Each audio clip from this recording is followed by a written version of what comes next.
माँ, बाहर सब अपने घरों में बप्पा को लेकर आ रहे हैं। हम कब लाएंगे? अब लाएंगे ना। वो देख, बप्पा कब से बाहर आंगन में बैठे तेरा इंतजार कर रहे हैं कि कब तू उन्हें घर के अंदर लेकर आएगा। हैं? कहाँ कहाँ है बप्पा? और तुम इन्हें कब लेकर आई? मुझे क्यों नहीं बताया? अरे मैं उन्हें कहीं से लेकर नहीं आई। ये देख, मैंने गणपति जी की ये मूर्ति अपने हाथों से बनाई है। चल, अब तू ही अपने बप्पा को घर के अंदर लेकर चल।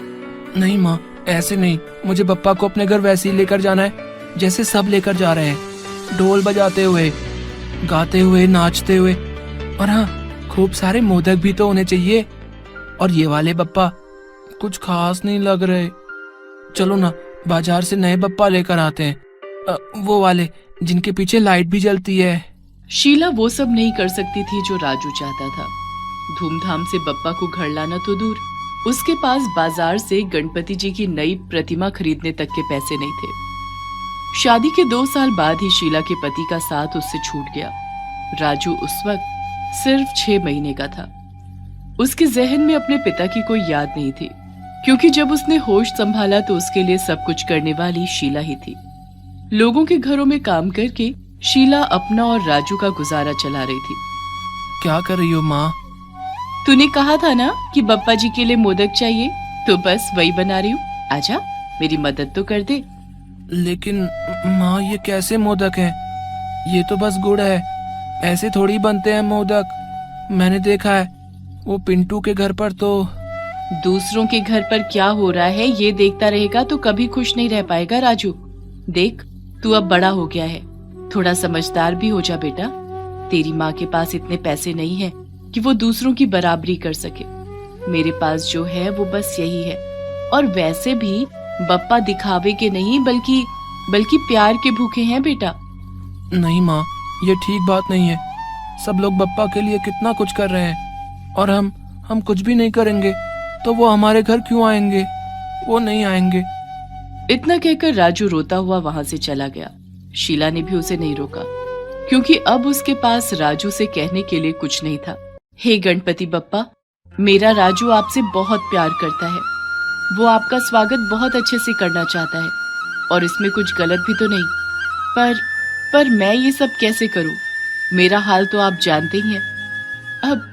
अब आप ही बताइए मुझे, कैसे करूं मैं ये सब?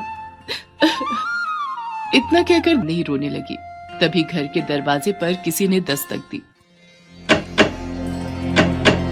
अब कौन? जी, आपको किससे मिलना है? मेरा नाम विनायक है। मुझे शीला जी से मिलना था। जी, मैं ही शीला हूँ, पर मैं तो आपको जानती भी नहीं। कैसे जानेंगी? मैं आपसे पहली बार जो मिल रहा हूँ। वो मुझे मेरे एक जानने वाले ने आपके बारे में बताया था। दरअसल मुझे आपकी मदद की जरूरत है। मैं आपकी क्या मदद कर सकती हूँ? वो ऐसा है कि यहाँ से काफी दूर शहर में मेरी मिठाई की एक बहुत बड़ी दुकान है, जिसकी एक ब्रांच मैं यहाँ इस गांव में भी खोलना चाहता हूँ। लेकिन उससे पहले मुझे ये देखना है कि यहाँ मेरी दुकान चलेगी भी या नहीं, और उसके साथ साथ यहाँ मेरे लिए काम करने लायक कारीगर हैं भी या नहीं। तो इसमें मैं क्या कर सकती हूँ? जी, मैंने सुना है कि आपके पति कभी इस गांव के मशहूर हलवाई हुआ करते थे, तो आपने भी उनसे जरूर कुछ ना कुछ सीखा ही होगा। हाँ, हम दोनों साथ में मिलकर मिठाइयाँ बनाया करते थे, लेकिन वो तो बहुत पुरानी बात है। तो क्या हुआ, एक बार कोई हुनर किसी के हाथ में आ जाए फिर वो कभी नहीं जाता। आप ऐसा कीजिए, फिलहाल गणेश चतुर्थी के लिए मेरा करीब 100 मोदक का ऑर्डर ले लीजिए। अगर आपके बनाए हुए मोदक यहाँ गांव में सभी को पसंद आए तो फिर हम मिलकर काम करेंगे। जी, लेकिन 100 मोदक मैं कैसे बनाऊंगी? मेरे पास इतने पैसे भी नहीं हैं। रुकिए, हाँ, ये लीजिए, ये पूरे 5,000 रुपए हैं। इतने में तो आ जाएगा ना मोदक बनाने का सारा सामान? जी, ये तो बहुत ज्यादा पैसे हैं, सामान तो कम में आ जाएगा। कोई बात नहीं, जो पैसे बचे वो आपकी मेहनत के समझ लीजिए। मैं आज शाम को आकर सारे मोदक ले जाऊंगा। आप तब तक सारे मोदक बनाकर तैयार रखिएगा, ठीक है? इतना कहकर वो आदमी वहां से चला गया। लेकिन शीला दरवाजे पर खड़ी काफी देर तक सोचती रही कि आखिर कुछ पलों में कैसे सब कुछ बदल गया। कुछ देर पहले तक वो सिर्फ गुड़ को पिघलाकर उससे गणपति जी के लिए मोदक बना रही थी, लेकिन अब उसके पास इतने पैसे थे कि वो मोदक बनाने का सारा महंगा सामान आसानी से खरीद सकती थी। और उसके बाद भी उसके पास बप्पा को सजाने और धूमधाम से गणेश चतुर्थी का त्योहार मनाने के लिए काफी पैसे थे। फिर राजू के घर आते ही, राजू आ गया बेटा, यहाँ आ जल्दी, तुझे कुछ बताना है। मुझे कुछ नहीं सुनना माँ, सब समझता हूँ मैं। मुझे बहलाने की कोशिश मत करो आप। मैं समझ गया हूँ कि हम गरीब हैं और इसीलिए बप्पा कभी हमारे घर नहीं आएंगे। नहीं राजू, ऐसा नहीं कहते बेटा, मैंने समझाया था ना तुझे, बप्पा को सच्चा प्रेम और सच्ची श्रद्धा चाहिए। वो अपने भक्तों की हर हाल में मदद करते हैं। देख, उन्होंने हमारी भी मदद की है। इतना कहकर शीला ने राजू को वो पैसे दिखाए जो विनायक उसे देकर गया था। अरे माँ, इतने सारे पैसे ये कहाँ से आए? फिर शीला ने राजू को सारी बात बताई और राजू खुशी से झूम उठा। अरे वाह माँ, सच में ये तो कमाल हो गया। तो इसका मतलब ये है कि अब हम भी सबकी तरह खूब अच्छे से बप्पा का स्वागत करेंगे। हाँ बेटा, चल बप्पा को वैसे ही घर लाते हैं जैसे तू चाहता है। इस तरह शीला और राजू पूरे धूमधाम से गणपति बप्पा को घर लेकर आए। शीला और राजू ने गणपति बप्पा की पूजा पूरे विधि विधान से की और फिर उनसे प्रार्थना की, बप्पा अब मैं मोदक बनाने का सामान लेने जा रही हूँ, कृपा बनाए रखिएगा। शीला और राजू मिलकर बाजार से मोदक बनाने का सारा सामान खरीद कर ले आए और फिर बड़े ही मन से सारे मोदक बनाकर तैयार भी कर लिए, वो भी बिल्कुल सही समय पर। 98, 99, 100, 1, 2। अब इनमें तो 2 ज्यादा हैं, क्या मैं एक खा लूं? नहीं बेटा, मैंने जानबूझकर 2 ज्यादा बनाए हैं। कल गणेश चतुर्थी है तो हम इन 2 मोदकों को प्रसाद में रखेंगे और उसके बाद ही खाने को मिलेंगे तुझे। ठीक है माँ, पर माँ वो अंकल कब आएंगे इन मोदकों को लेने के लिए? इतने सारे मोदक देखकर मुझसे रुका नहीं जा रहा है। अब तक तो आ जाना चाहिए था उन्हें, हो सकता है थोड़ी देर में आ जाए। शीला और राजू इंतजार करते रहे, लेकिन रात होने तक भी मोदक लेने उनके घर कोई नहीं आया। उफ, अब तो रात होने वाली है।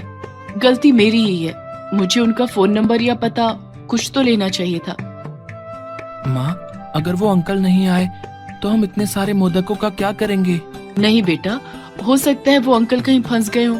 मुझे लगता है वो कल सुबह अपना ऑर्डर लेने जरूर आएंगे। इसी भरोसे के साथ शीला और राजू सो गए। अगले दिन गणेश चतुर्थी थी। हर तरफ बप्पा के जयकारे गूंज रहे थे। हर कोई एक दूसरे को मोदक खिला रहा था, लेकिन शीला और राजू अब भी विनायक की राह ताक रहे थे। अरे शीला, बप्पा की पूजा कर ली क्या तूने? नहीं भाभी, बस जा ही रही हूँ पूजा करने। राजू चल बेटा, वो अंकल आएंगे तो यही इंतजार कर लेंगे। अब हमें बप्पा की पूजा कर लेनी चाहिए। राजू और शीला ने पूरे विधि विधान से गणपति जी की पूजा की और फिर राजू ने प्रसाद के मोदक को चखा। वाह माँ, ये तो सच में बहुत ही अच्छे बने हैं। सच में बप्पा इन्हें खाकर खुश हो गए होंगे। हाँ बेटा, लेकिन अब सवाल ये है कि इतने सारे मोदकों का हम क्या करेंगे? अब हम इन्हें और देर नहीं रख सकते। तो माँ चलो ना, गांव में सबको जाकर ये मोदक खिलाते हैं। वो अंकल भी तो यही करने वाले थे ना। शीला को राजू की बात ठीक लगी और फिर उन दोनों ने जाकर वो सारे मोदक गांव भर में बांटे। शीला के बनाए मोदक खाकर हर कोई खुश हो गया और शीला की तारीफ करते नहीं थक रहा था। सच में शीला बेटी, बहुत ही बढ़िया, बहुत बढ़िया है। मोदक बनाए हैं तुमने बहुत अच्छे, हर बार बनाया करो। बल्कि मैं तो कहता हूँ कि तुम्हें गांव में मिठाई की दुकान ही खोल लेनी चाहिए है? अब हम सब तुम्हारी मदद करेंगे इसके लिए, ठीक है? सारा गांव शीला की मदद को तैयार था, लेकिन शीला अब भी उदास थी क्योंकि विनायक के नहीं आने का कारण उसे समझ नहीं आ रहा था। ऐसे ही दिन बीतते रहे और बचे हुए पैसों और गांव वालों की मदद से शीला ने अपनी छोटी सी मिठाई की दुकान भी खोल ली। फिर बप्पा के विसर्जन का दिन भी आ गया। शीला और राजू ने बड़ी ही श्रद्धा से गणपति जी को अलविदा कहा। फिर उसी रात शीला ने अपने सपने में विनायक को देखा। आप समय पर क्यों नहीं आए? मैंने सारे मोदक बनाए थे, गांव में सबको पसंद भी आए। मैं आया तो था, तुम्हारे घर में ही था, और सच में तुमने बहुत ही अच्छे मोदक बनाए थे। मैंने खाए तो थे। क्या? कब कब आए थे आप? और वापस कब गए?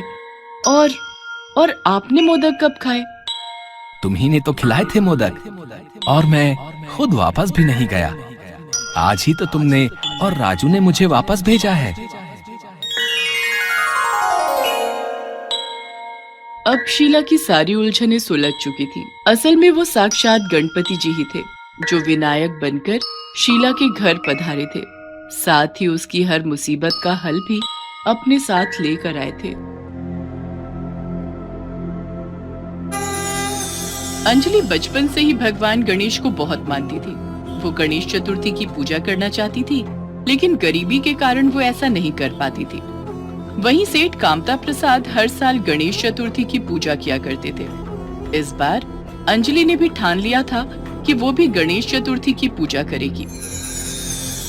अंजलि अपनी माँ संगीता के साथ एक गरीब बस्ती में रहती थी। अंजलि के पिता एक फैक्ट्री में प्लास्टिक के खिलौने बनाने का काम करते थे। एक बार फैक्ट्री में आग लग गई और उसमें जलकर अंजलि के पिता का देहांत हो गया था, जिसके बाद फैक्ट्री के मालिक कामता प्रसाद ने अंजलि की माँ संगीता को अपने घर नौकरानी के काम के लिए रख लिया था। अंजलि के पास एक प्लास्टिक के गणेश भगवान थे, जिन्हें अंजलि के पिता सोमेश ने बनाया था, और वही अंजलि के पिता की आखिरी निशानी भी थी। अंजलि हमेशा उस प्लास्टिक के गणेश भगवान से बातें किया करती, उनके साथ खेलती और सुबह सुबह उनकी पूजा भी किया करती। अंजलि बेटी, मैं काम पर जा रही हूँ, तू समय पर खाना खा लेना और अपना ध्यान रखना। माँ, जाने से पहले बप्पा का आशीर्वाद तो लेती जाओ। अंजलि प्लास्टिक के गणेश भगवान को संगीता के सामने रख देती है और कहती है, कहते हैं कोई भी काम करने से पहले भगवान गणेश की पूजा जरूर करनी चाहिए, इससे सारे काम आसानी से हो जाते हैं। अंजलि, इस प्लास्टिक के खिलौने से तू खेलती है और इनकी ही पूजा करने के लिए कह रही है। माँ, ये सिर्फ खिलौना नहीं है, भगवान गणेश मेरे दोस्त भी हैं। अच्छा ठीक है, मैं इनकी पूजा कर लेती हूँ। जरा ठहरो माँ, मैंने बप्पा को स्नान तो कराया ही नहीं, पहले इन्हें स्नान करा देती हूँ। अंजलि दौड़कर जाती है और एक बर्तन में पानी लेकर आती है और प्लास्टिक से बने भगवान गणेश को उसमें नहलाती है। कितनी गर्मी है, बप्पा को गर्मी लग रही होगी, ठंडे ठंडे पानी से नहाकर इन्हें बहुत अच्छा लग रहा होगा। माँ, बप्पा ने स्नान कर लिया है, अब तुम इनकी पूजा कर लो। अंजलि और संगीता दोनों भगवान गणेश के खिलौने के सामने हाथ जोड़कर खड़े हो जाते हैं और उनकी आराधना करते हैं। पूजा करके संगीता काम पर चली जाती। संगीता के जाने के बाद अंजलि अपना सारा समय उस प्लास्टिक के गणेश भगवान के साथ ही बिताती थी। संगीता कामता प्रसाद के बंगले पर पहुंच जाती है। कामता प्रसाद का बंगला काफी विशाल था। उसकी साफ सफाई और देखरेख की जिम्मेदारी संगीता की ही थी। संगीता रोज बंगले में झाड़ू पोछा करती थी। वो बहुत थक जाती थी, लेकिन कामता प्रसाद की पत्नी बिमला देवी संगीता को एक पल भी चैन से बैठने नहीं देती थी। उस दिन सफाई करते करते संगीता को काफी थकान हो गई और उसे चक्कर आ गया। संगीता बंगले में रखे एक बहुत बड़े फूलदान के ऊपर गिर जाती है और फूलदान जमीन पर गिरकर टूट जाता है। बहुत जोर की आवाज होती है। आवाज सुनकर बिमला देवी वहां आ जाती है। अरे, ये क्या कर दिया तूने? तुझे पता है कितना महंगा फूलदान था? निकल जा मेरे घर से, तू किसी काम के लायक नहीं है। संगीता रोते हुए बोलती है, नहीं मालकिन, मुझे काम से मत निकालिए, मैंने इसे जानबूझकर नहीं तोड़ा, गलती से टूट गया। गलती से टूट गया, लेकिन तुझे इस गलती का हर्जाना भरना पड़ेगा। इस मूर्ति के पैसे तेरी तनख्वाह में से कटेंगे। संगीता ने चुपचाप हामी भर दी। उसने सोचा कि काम छूटने से बेहतर है कि थोड़े पैसे कम मिले, कम से कम गुजारा तो चलता रहेगा। उस दिन संगीता बहुत उदास थी। जब वो घर पहुंची तो अंजलि ने उससे पूछा, क्या हुआ माँ, आज तुम बहुत परेशान लग रही हो? अंजलि बेटी, तूने तो कहा था कि बप्पा का आशीर्वाद लेकर जाने से दिन अच्छा बीतेगा, लेकिन आज का दिन तो बहुत बुरा था। संगीता ने अंजलि को सारी बात बताई। माँ, ये बप्पा के आशीर्वाद से ही हुआ है कि मालकिन को तुम पर दया आ गई और उन्होंने तुम्हें काम से नहीं निकाला। अंजलि बेटी, शायद तू ठीक कह रही है। 1 महीना पूरा होने के बाद इस बार तनख्वाह कम मिलेगी, लेकिन मैं और अंजलि थोड़े में ही अपना गुजारा चला लेंगे। संगीता को पूरी उम्मीद थी कि मालकिन उसे तनख्वाह देंगी, लेकिन जब बिमला देवी ने उसे तनख्वाह नहीं दी तो संगीता ने उनसे कहा, मालकिन महीना पूरा हो गया है, आप मेरे पैसे दे देती तो। पैसे? कैसे पैसे? तूने जो फूलदान तोड़ा था वो पूरे 10,000 का था। तेरी तनख्वाह 2,000 है। तुझे अब पूरे 5 महीने तक पैसे नहीं मिलेंगे। हाँ, 5 महीने तक पैसे नहीं मिलेंगे, ये सुनकर संगीता के होश उड़ गए। लेकिन मालकिन 5 महीने तक मैं अपने और अपनी बेटी का खर्चा कैसे चलाऊंगी? वो मुझे नहीं पता, मुझे मेरे पैसे वसूलने हैं बस। संगीता दुखी होकर घर आ जाती है। घर आकर उसने अंजलि को सारी बात बताई। तुम दुखी मत हो माँ, बप्पा सब ठीक कर देंगे। देखना, हमारे ये 5 महीने बड़े आराम से गुजरेंगे। ऐसा बोलकर अंजलि अपने प्लास्टिक के छोटे से गणेश भगवान से बोलती है। क्यों बप्पा, मैंने सही कहा ना? घर में खाने के लिए अनाज का एक दाना नहीं था। उस रात अंजलि और संगीता दोनों भूखे ही सो गए। कई दिन गुजर गए। संगीता और अंजलि दाने दाने को मोहताज हो गए थे। भूखे पेट काम करने से संगीता की तबीयत खराब होने लगी थी। वो बहुत कमजोर हो गई थी। एक दिन सुबह सुबह संगीता बड़ी कमजोरी महसूस कर रही थी। फिर भी उसने हिम्मत करके खुद को उठाया, लेकिन वो लड़खड़ा कर गिर पड़ी। तभी अंजलि ने उसे सहारा देकर उठाया। माँ उठो, माँ तुम चारपाई पर लेट जाओ। नहीं अंजलि बेटी, मुझे काम पर जाना है, मैं आराम कैसे कर सकती हूँ? माँ तुम्हारी हालत ऐसी नहीं है कि तुम काम पर जा सको। काम पर नहीं गई तो ये काम छूट जाएगा, फिर कौन हमें काम देगा? तुझे तो पता है ना बेटी कि कितनी मुश्किल से ये काम मिला है। माँ आज तुम्हारे बदले मैं काम पर जाऊंगी। नहीं अंजलि, मालकिन के बंगले की साफ सफाई का काम तुझसे नहीं हो पाएगा, तू अभी बहुत छोटी है। मैं सारा काम कर लूंगी माँ, और लौटते वक्त आज मालकिन से मांगकर खाना भी लाऊंगी। अंजलि सेठ कामता प्रसाद के यहाँ काम पर आ जाती है। अंजलि अपने छोटे से प्लास्टिक के गणेश भगवान को भी अपने साथ लेकर आई थी। उसे देखकर बिमला देवी कहती हैं, संगीता कहाँ है और तू क्यों आई है? माँ की तबीयत बहुत खराब है, आज माँ के बदले मैं काम करूंगी। ओह, तो उसे पता चल गया कि आज घर में काम ज्यादा है, इसीलिए बीमारी का बहाना बना दिया। माँ की तबीयत सचमुच में बहुत खराब है, उन्होंने कोई बहाना नहीं बनाया। लेकिन घर में काम ज्यादा क्यों है? क्या कोई मेहमान आने वाला है? मेहमान नहीं, बप्पा आने वाले हैं। कल से गणेश चतुर्थी का अनुष्ठान शुरू होने वाला है। पूरे घर की साफ सफाई करके सजाना है। तुझसे हो पाएगा ये सब? हाँ, मैं सारे काम कर दूंगी। तो ठीक है, जल्दी से घर की साफ सफाई करके पूरे घर को सजा दे। वहाँ फूल मालाएं रखी हुई हैं। ठीक है। गणेश चतुर्थी आने वाली है, ये सुनकर अंजलि बहुत खुश हो जाती है। उसके हाथों में दुगनी फुर्ती आ जाती है। वो खुशी खुशी पूरे घर को साफ करती है और उसे सजा देती है, मानो वो अंजलि का ही घर हो। घर सजाते सजाते अंजलि सोचती है, काश मैं भी बप्पा की पूजा कर पाती, इसी तरह अपना घर भी सजाती और बप्पा को अपने घर बुलाती। काम के दौरान अंजलि अपने छोटे से प्लास्टिक के गणेश भगवान को घर के कोने में रख देती है और काम खत्म करने के बाद वो अपने घर आने लगती है। लेकिन जैसे ही वो उस जगह पर जाती है जहां उसने अपने गणेश भगवान को रखा था, वहां पर बप्पा नहीं थे। ये देखकर अंजलि रोने लगती है। अंजलि के रोने की आवाज सुनकर बिमला देवी वहां आ जाती हैं। क्या बात है, यहाँ रो धोकर क्यों मनहूसियत फैला रही है? मैंने मेरे पापा को यहाँ रखा था, सोचा था घर जाने समय ले जाऊंगी, लेकिन मेरे पापा न जाने कहाँ चले गए। वो छोटा सा प्लास्टिक का खिलौना, उसी के लिए तू इतना रो रही है?